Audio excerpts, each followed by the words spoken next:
조갑제 TV 시청자 여러분 안녕하십니까? 특히 구독해 주시고 회원으로 가입하신 분들께 감사를 드립니다. 요사이 한국 정치판을 보시는 분들은 정치는 원래 이런 모양이다, 정치의 속성은 이렇게 저질이다 라고 생각하시는 분들이 많은데, 정치가 그렇지 않다는 것을 설명드리려고 합니다. 그러려면 한 인물을 중심으로 설명을 하는 게 실감이 날 것 같은데, 그 인물로 저는 이분을 선택을 했습니다.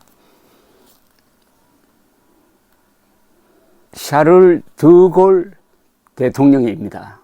샤를 드골 대통령의 전기를 쓴 영국의 찰스 윌리엄스라는 정치인입니다. 이분이 제목을 어떻게 붙였느냐 하면은 The Last Great Frenchman, 마지막의 위대한 프랑스인이라고 붙였습니다. The Last Great Frenchman. 그러면 드골 이후에는 프랑스에서는 위대한 인물이 안 나왔느냐? 미테랑, 시라크 이런 분들 앞에 great란 말은 잘 안 붙입니다. 그러나 드골 앞에는 great statesman, great Frenchman, great soldier라는 말이 붙어야 합니다. great. 지난 200년 동안 프랑스 역사에서 두 사람의 출중한 인물이 있죠. 나폴레옹 1세와 드골입니다. 그리고 1차 세계대전을 승리로 이끈 클레망소를 높게 평가하는 분들도 있지만은 두 사람을 꼽으라면 역시 나폴레옹과 드골입니다. 그럼 왜 제가 드골을 가지고 앞으로 몇 차례 설명하게 되었느냐 하면은, 첫째, 드골이 처한 상황과 한국의 이승만 대통령이 처했던 상황이 매우 비슷합니다. 두 사람의 역할도 비슷합니다. 두 사람이 70대의 권력을 잡아가지고 조국을 두 번 구했습니다. 차이가 있습니다. 드골은 살았을 때도 그리고 죽고 난 이후에도 조국에서 높게 평가받고 있는데, 이승만 대통령은 돌아가신 이후에 아직도 핍박을 받고 있는 점이 다릅니다. 그것은 드골은 자신의 정치 이념을 이어갈 정치 세력을 만들어 놓고 돌아가셨습니다. 그러나 이승만 대통령은 4.19로 물러나는 상황도 있고 해가지고 자신의 정치 이념을 계승할 정당을 만들지 못했다는 차이가 있습니다만은, 역사는 두 사람을 다 위대하게 평가할 것이라고 생각을 합니다. 드골은 위대한 문장가였습니다. 그래서 두 권의 회고록을 남겼습니다. 그리고 군인으로서 수많은 논문을 썼던 사람입니다. 그러니까 드골을 이렇게 제가 설명하기가 매우 좋습니다. 그 사람이 남긴 글이 있습니다. 이승만 또한 위대한 저술가였습니다. 그분이 옥중에서 쓴 독립선언이라는 책은 요사이 정치학자들이 이야기합니다. 지난 한 150년 동안 한국에서 나온 가장 훌륭한 정치서적이라고 이야기합니다. 그리고 앞으로 계속 발굴해야 할 것 중에 하나가 이승만 대통령이 쓴 개인적인 편지, 일기 이런 겁니다. 그 중에 제가 하나 발굴한 게 트루만 대통령에게 보낸 편지가 있습니다.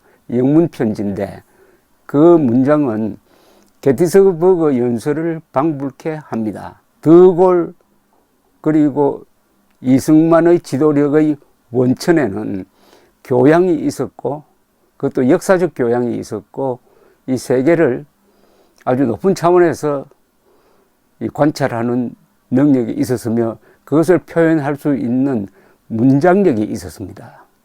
그래서 제가 감히 드골에 대해서 몇 차례 설명할 수 있는 자신을 갖게 되었습니다.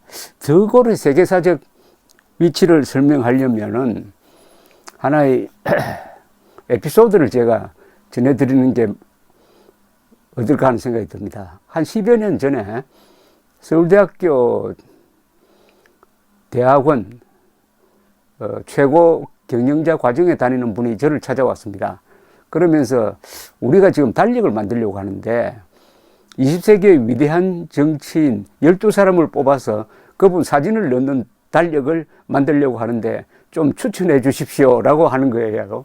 그래서 잘 됐다, 그러면 우리끼리 한번 토론을 한번 해봅시다 하고 이야기를 했습니다. 그래서 위대한 인물 기준을 한번 잡읍시다. 첫째, 좋은 일을 한 사람이라야 합니다. 그리고 아무래도 큰 나라여야 위대한 인물이 안 나오겠습니까? 이렇게 기준을 정했습니다.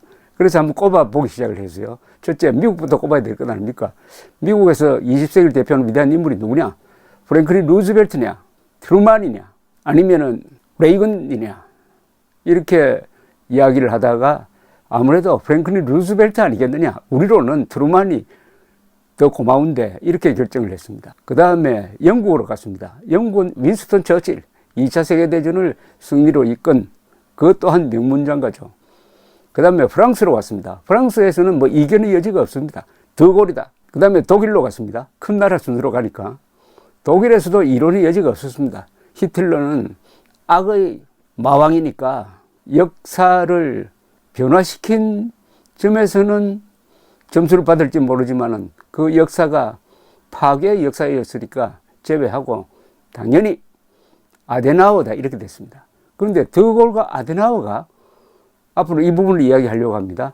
70대에 서로 만나면서 독일과 프랑스의 화해를 이룩해서 그것을 발판으로 성장한 것이 오늘의 EU입니다. EU, 유럽연합입니다. EU. 두 사람 이야기는 앞으로 본격적으로 전해드리겠습니다. 그 다음에 중국으로 왔습니다. 중국에서 모택동, 등소평 이렇게 꼽겠지만 결국 나라를 발전시킨 면에서는 등소평이다. 이렇게 결정을 했습니다. 또 어디로 가야 되겠습니까? 역시 인도에서, 인구가 많은 인도에서도 한 분을 뽑아야 되는 것 아니냐. 간디 아니면 네루인데 역시 정치인은 네루가 아니겠느냐. 이렇게 생각을 했습니다. 그럼 일본에서도 한 사람 뽑아야지. 세계 경제대국 제3인데 또 민주주의 국가인데 그러면은 전후에 일본의 부흥과 민주화를 지도했던 요시다 시게루를 뽑아야 한다. 이렇게 됐습니다. 자, 이렇게 하다가 보니까 그럼 아프리카에도 한 사람 나와야 되는 것 아니냐. 이렇게 됐습니다. 아프리카에는 누굴까? 역시 만델라. 남아공의 만델라. 그 흑백 차별을 극복을 하고 보복하지 않고 그 정권 이양을 이룩한 만델라. 그럼 중동에서도 한 사람 나와야 되는 것 아니냐. 이슬람권에도 한 사람 나와야 되는 것 아니냐. 그러면 이슬람권에서는 한 사람 있다. 즉 오스만 터키가 무너지고 1차 세계대전 때 패전국이 된 터키를 다시 일으켜 세워가지고 오늘날의 터키 공화국으로 만들고 이슬람도 근대화를 할 수 있다는 것을 보여준 케말 파샤 또는 아타투르크라고 그럽니다만은 케말 파샤여야 한다. 이렇게 됐습니다. 그럼 이스라엘에서는 한 사람 나와야 되는 것 아니냐. 그에 대해서는 약간 이론이 있었습니다. 나온다면은 벤구리온이죠. 벤구리온. 그럼 남미는 누굴까? 남미가 별로 나는 게 아닌 거예요. 나지 않아요. 파퓰리즘의 대명사인 페론을 꼽을 수도 없고, 칠레의 피노체스를 꼽을 수도 없고, 그렇다고 쿠바의 카스트로를 꼽을 수도 없고, 체게바라를 꼽을 수도 없고, 참 이 남미가 좀 아주 쓸쓸했습니다. 그 다음에는 역시 한국에서 나와야 한다. 한국에서, 왜냐, 한국이 이미 10대 경제 강국이고, 잿더미에서 이런 나라를 만든 점에서 한국의 지도자는 반드시 20세기의 10대 또는 12대 지도자에 들어가야 한다. 그러면은 이승만 아니면 박정희다. 이렇게 된 겁니다.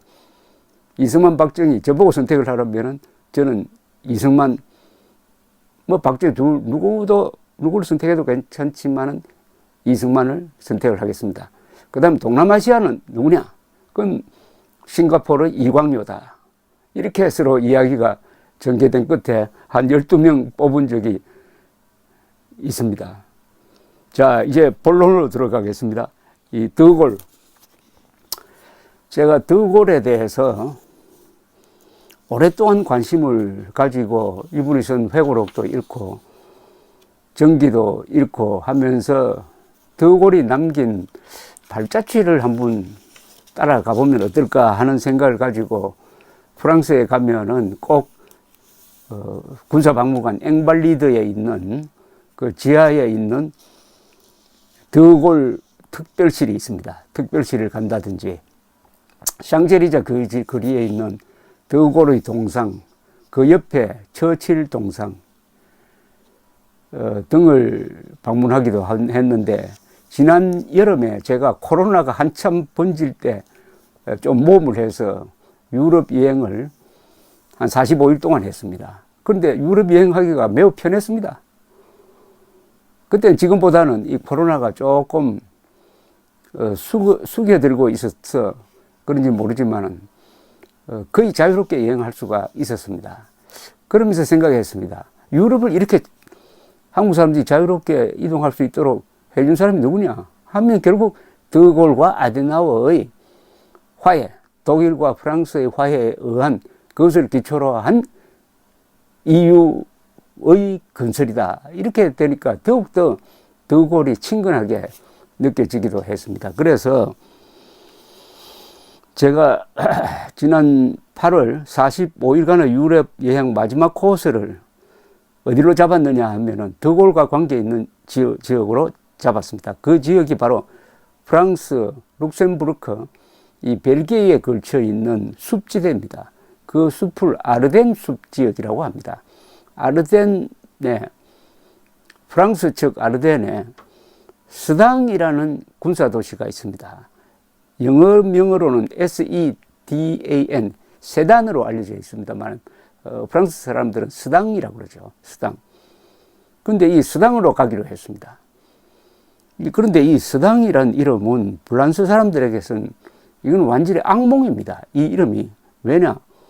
1870년 여기서 나폴레옹 3세가 지휘하는 프랑스군 10만 명이 비스마르크, 몰트케, 빌헤름 1세가 지휘하는 프로이센 군에 항복해가지고 포로가 되고 말았습니다. 이뿐 아닙니다. 1940년 5월 15일 당시 프랑스 수상 폴 레노는 영국 수상 처칠과 통화를 하면서 오늘 수당이 돌파되었습니다. 우리는 졌습니다라고 흐느꼈다고 합니다. 처칠 회고록에 나옵니다. 그 말대로 프랑스군은 그 40일 뒤에 항복을 했습니다.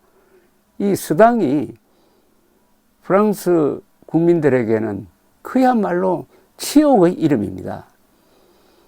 이 프랑스가 이 두 번의 치욕, 특히 국가의 명예심과 영혼마저 무너진 두 번째 패배에서 어떻게 다시 일어날 수 있었는가?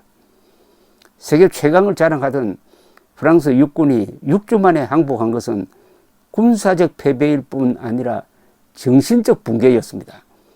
프랑스 국민은 좌우로 갈려서 싸우느라 하고 나치 독일에 대한 적개심을 잊었고, 프랑스군은 수비 위주로 방어 전략만 하다가 패배를 당하고도 수치스러워하지 않았습니다. 이런 상황에 도덕적으로도 철저하게 망가진 것이 프랑스였습니다. 이 프랑스를 거의 혼자서 다시 일으켜 세운 사람이 있었으니 바로 그가 샤를 드골입니다. 드골은 프랑스군의 이론가로 유명했습니다. 일찍부터 이 탱크와 전투기를 결합시킨 전격전을 예상을 하고 기갑군단의 창설을 주창했던 사람이 드골이었습니다. 그의 전쟁 교리를 프랑스군은 무시했지만 히틀러가 참고를 했습니다. 히틀러는 독립적인 전차군단을 육성을 했습니다. 이 전차군단으로 1940년에 아르덴 돌파전에 성공하고 여기서 드골이 비로소 역사의 무대에 등장합니다. 드골은 급하게 제4기갑사단장으로 임명되었습니다. 기갑사단 창설을 주장했던 드골이 대령에서 준장으로 진급을 해가지고 제4기갑사단장이 되는데 언제냐? 바로 스당이 돌파된 직후 1940년 5월 중순에 반격작전에 투입이 됩니다. 그러나 반격작전에 부분적으로 성공하긴 했습니다. 또 독일군 포로 한 수백 명을 붙잡기도 했지만 무너진 뚝을 메울 수는 없었습니다. 이때의 상황을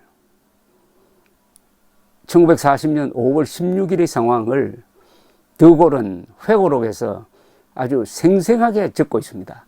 그 부분을 제가 번역해서 설명을 드리겠습니다. 드골은 회고록에서 이렇게 씁니다. 북쪽으로부터 내려오는 피난민 속에는 폐잔병들도 보였다.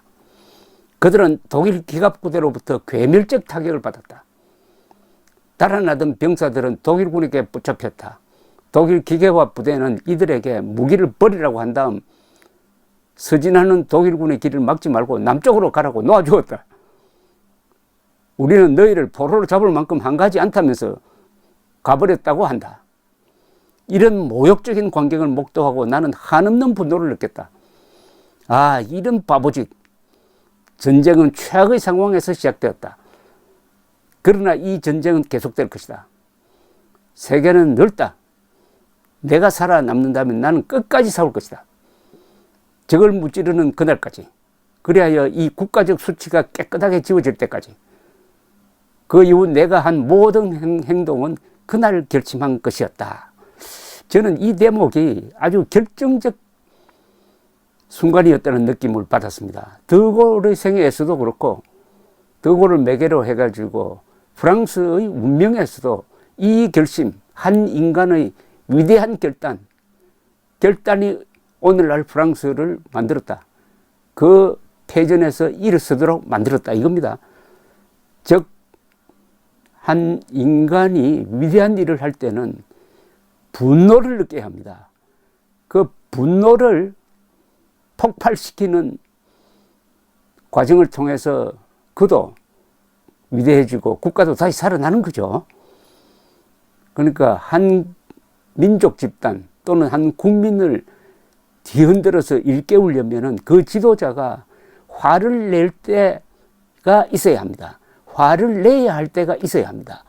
화를 내야 할 때 화를 내지 않으면 그는 위대한 역할을 맡을 수가 없습니다. 저는 이 대목에서 윤석열 후보가 화를 내야 할 때가 여러 번 있었는데 최근 몇 달 사이에 화를 내지 않고 피하려는 모습을 보면서 좀 실망했다는 말씀을 드리려고 합니다. 이 드골은 1차 세계대전 때도 참전을 했습니다. 그런데 3번 부상을 했습니다. 프랑스 동부전선 베르당 전투 때는 중대장으로 참전을 했다가 1916년 3월 독일군의 포로가 된 적이 있습니다. 32개월 동안 포로 수용소에 있었습니다. 5번이나 탈출을 시도했다고 합니다. 그때마다 붙잡혔습니다. 이 독일과 프랑스군은 서로 워낙 전쟁을 자주 해서 포로가 된 장교들은 아주 예우를 해주는데 이때 드골은 포로 생활을 하면서 책도 썼습니다.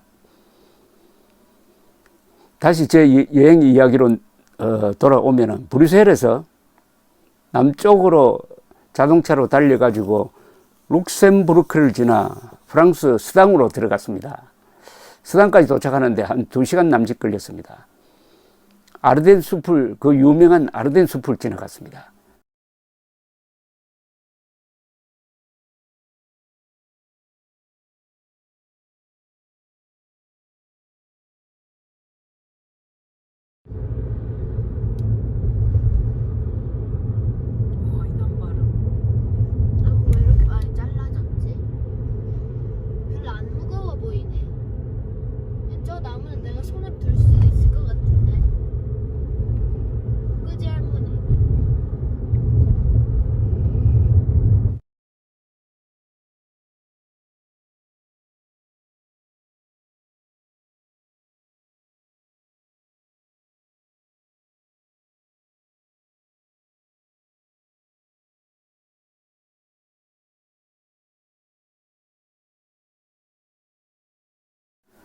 이 아르덴 숲지대는 서유럽에서 아주 유명한 숲지대입니다. 면적이 경상남도 정도입니다.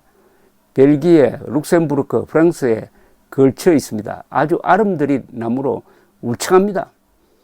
언덕과 낮은 야산, 그리고 평지의 연속이었습니다. 프랑스 군이 독일 전차군단은 이 숲지대를 통과하기 어려울 것이라고 판단해가지고 방어에 소홀했다는 게 이해가 되긴 했습니다. 또 프랑스는 이 아르덴 지역을 이 남북으로 지나는 뮤저강이 자연적 방어망이라고 생각을 하고 방어부대를 제대로 배치하지 않았다가 돌파당합니다. 자, 스당에 도착했습니다. 이 스당은 군사도시여서 그런지, 그리고 두 번의 결정적 패전의 현장이어서 그런지 아주 좀 무거운 분위기였습니다. 유럽에서 가장 크다는 중세의 성곽에는 군사박물관이 있었고 보불전쟁 기록이 많았습니다. 이 프랑스 군인들이 단체로 와가지고 패전의 교훈을 되새기고 있었습니다. 이스라엘 군인들은 마사다라는 요새를 방문하는 걸 의무화하고 있습니다. 거기도 패전의 현장입니다. 패전의 현장에서 배우는 게 오히려 더 많을지 모르겠습니다.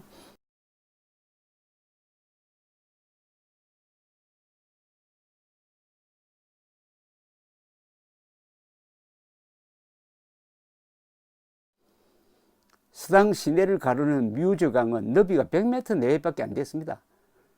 독일군 전차 군단은 아르덴에 투입된 대수가 1800대였고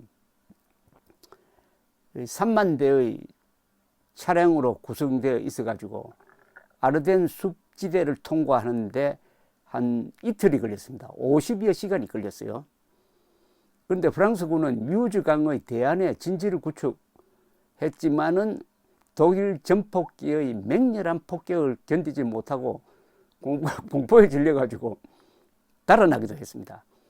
이때 그때는 베트남이 프랑스의 식민지였습니다.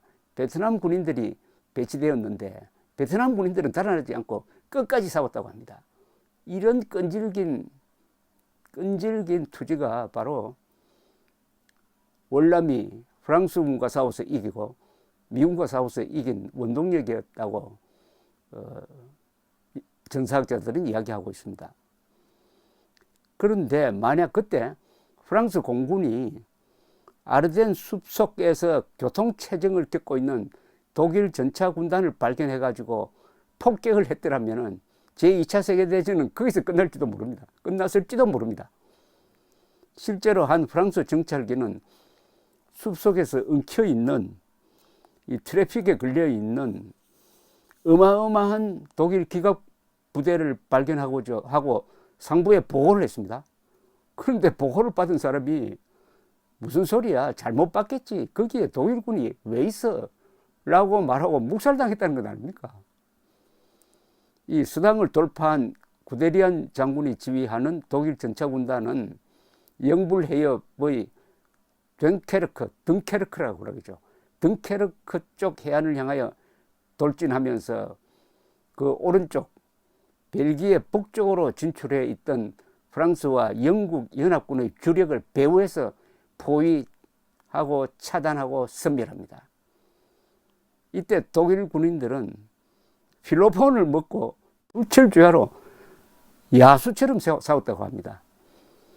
저는 스당의 성곽 안에 있는 호텔을 예약하려고 했으나 만원이라 가까운 샤를빌 메지에르에 있는 작은 호텔에서 잠을 잤습니다.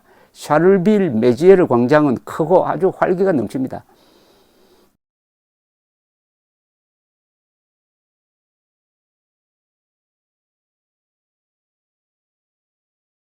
이 도시는 2차 세계대전 격전지로서보다는 요사이는 상징주의 시인 아르투이르 랭보의 출생지로 더 유명합니다. 저 타이타닉으로 출세한 디카프리오가 유명해지기 전에 주연으로 나온 영화가 있습니다. 토털 이클립스라는 영화인데 이 영화가 파란만장한 랭보의 일생을 다루고 있습니다. 흥행에는 실패했지만은 사실에 충실했다고 합니다. 이 35살에 죽은 랭보는 살 때까지 쓴 시로서 유명합니다. 19살까지 시를 쓰고 그 뒤에는 아주 절필을 하고 방랑을 하다가 죽었습니다. 그의 시는 상징주의, 초현실주의 예술에 큰 영향을 끼쳤다고 합니다. 랭보의 시를 한번 저도 읽어볼 생각입니다. 이 프랑스 문학의 힘은 프랑스어로 쓴 이 반고흐의 편지에서도 느낄 수 있었지만 저는 드골의 지도력이 바로 이 문장력에서 나왔다고 보는 사람입니다. 영국 저술가 폴 존슨이 쓴 모던 타임즈라는 이 책에 보면은 드골을 정치가나 군인으로서가 아니라 지성인으로 봐야 한다는 대목이 있습니다. 드골은 전쟁 회고록으로 노벨 문학상 후보로 추천되기도 했는데 이 사실은 2014년에 알려졌습니다. 저는 이 전쟁 회고록을 읽고 이런 생각을 갖게 되었습니다. 이 회고록은 인간적 깊이와 문장력에서 처칠의 회고록을 능가한다고 생각합니다. 드골은 두 권의 회고록을 직접 썼습니다. 아르덴 돌파전으로 정치적, 군사적, 정신적으로 파탄난 프랑스와 군대와 국민들을 어떻게 구해낼 것인가의 고뇌가 스며 있는 책입니다. 프랑스의 자존심을 되찾는 것이 조국 재건의 핵심임을 파악하고 거의 맨손으로 경매를 받아가면서 처칠, 스탈린, 루스벨트 같은 세계적 거인들을 상대로 밀고 당기고 하는 모습, 처절한 모습은 비슷한 처지의 이승만과 자주 겹쳤습니다. 드골은 14권의 책을 썼고 연설문은 5권의 책으로 남아 있습니다. 원고지에다가 만년필로 글을 썼다고 합니다. 천천히 정성을 다했었는데 특히 구두점 찍기에 신경을 썼다는 겁니다. 구두점 찍기는 문장이 숨을 쉬도록 하는 것이라고 표현했습니다. 드골의 글은 아주 단문이면서 명쾌합니다. 드골은 누가 나에게 영향을 미쳤는지 묻지 마라. 사자는 그가 소화한 양으로 구성되어 있듯이 나는 평생 독서를 하였다고 했는데 그 간결한 문장은 어마어마한 깊이의 독서와 사색의 산물이었다는 느낌을 갖고 있습니다. 드골이 두 번째 국가 지도자가 되어가지고 헌법을 개정하고 제5공화국을 10년 동안 통치할 때 한 장관이 물었습니다. 장군께서 가장 숭배하는 직업은 무엇입니까? 드골의 대답은 이러했습니다. 첫째, 위대한 문필가. 다음은 위대한 사상가. 셋째는 위대한 정치인. 넷째는 위대한 장군이다. 문필가를 최고의 직종으로 꼽았습니다. 실제로 드골은 소설가 앙드레 말로를 문화부 장관으로 발탁해가지고 국무회의를 할 때는 수상의 맞은편 자리에 앉히고 회의를 주도하도록 배려했다고 합니다.